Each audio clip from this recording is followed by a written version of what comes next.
দীর্ঘ ৯ বছর পর অনুষ্ঠিত হচ্ছে জামালপুর জেলা বিএনপির ত্রিবার্ষিক সম্মেলন। শহরের বেলটিয়া এলাকায় বেলা 11:30টার দিকে সম্মেলন শুরু হয়। এরই মধ্যে সম্মেলনের উদ্বোধন করেন দলটির জাতীয় স্থায়ী কমিটির সদস্য ইকবাল হাসান মাহমুদ টুকু। কেন্দ্রীয় কমিটির যুগ্ম মহাসচিব হাবিবুন নবী খান সোহেল, সৈয়দ ইমরান সালেহ প্রিন্স সহ অন্য নেতারা সম্মেলনে উপস্থিত হয়েছেন।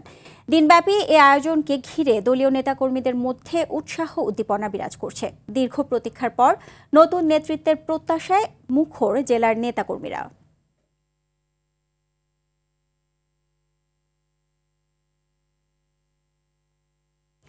দর্শক, জামালপুর থেকে সরাসরি যোগ দিচ্ছেন সহকর্মী সুবিনয় রায় তপু, সম্মেলনকে ঘিরে নেতাকর্মীদের মাঝে উৎসাহ উদ্দীপনা কেমন দেখছেন এবং নেতাকর্মীরা কি বলছেন?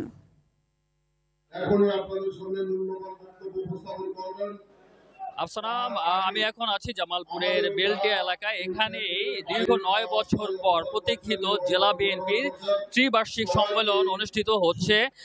জামালপুরের ৭টি উপজেলা থেকেই নেতাকর্মীরা, বিএনপি নেতাকর্মীরা অংশগ্রহণ করেছে স্বতঃস্ফূর্তভাবে। আমি সকাল থেকে এখানে ছিলাম, স্বতঃস্ফূর্তভাবে অংশগ্রহণ করেছে। আজকের এই জেলা বিএনপির কেন্দ্রীয় সম্মেলনের প্রধান অতিথি হিসেবে ছিলেন জনাব ইকবাল হাসান মাহমুদ টুকু, সম্মানিত সদস্য বিএনপি জাতীয় স্থায়ী কমিটি, এবং উদ্বোধক ছিলেন জনাব হাবিবুন নবী খান সোহেল।